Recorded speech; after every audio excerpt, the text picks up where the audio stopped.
IPL ম্যাচে দেখা মিলবে না চিয়ার লিডার্সের, এমন ঘটনা অস্বাভাবিক বটে। যা হতে যাচ্ছে হায়দ্রাবাদের রাজীব গান্ধী স্টেডিয়ামে স্বাগতিক হায়দ্রাবাদ ও মুম্বাইয়ের মধ্যকার ম্যাচে। বিসিসিআই এর এমন সিদ্ধান্তের নেপথ্যে কাশ্মীরের পেহেলগামে পর্যটকের উপর সন্ত্রাসী হামলা, যেখানে প্রাণ হারিয়েছেন ২৬ জন নিরীহ পর্যটক।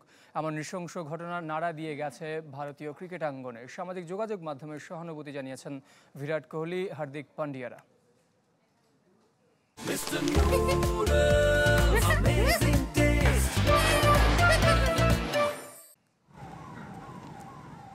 সৌন্দর্যের স্বর্গরাজ্য কাশ্মীরের পেহেলগাম মঙ্গলবার, যেখানে নরক নেমে এলো এক নিমেষে।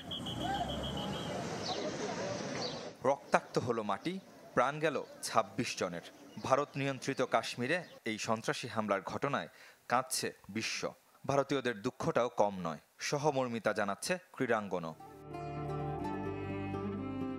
সবার আগে প্রতিক্রিয়া জানিয়েছেন ভারতের ক্রিকেট আইকন বিরাট কোহলি।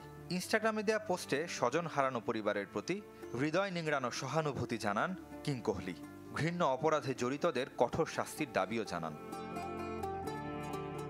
সতীর্থ লোকেশ রাহুল, হার্দিক পান্ডিয়া, শুভমন গিলরাও ভেসেছেন সেই বেদনায়।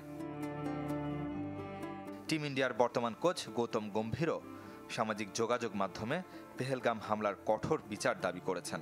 এই তালিকায় আরও আছেন সাবেক ক্রিকেটার যুবরাজ সিং, বীরেন্দ্র সেবাগ, ইরফান পাঠানরা।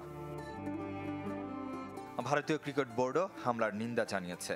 শোক জানাতে চলমান আইপিএলকে বেছে নিয়েছে। ক্রিকেটাররা কালো আর্মব্যান্ড পরে নামবেন বুধবারের হায়দরাবাদ মুম্বাই ম্যাচে।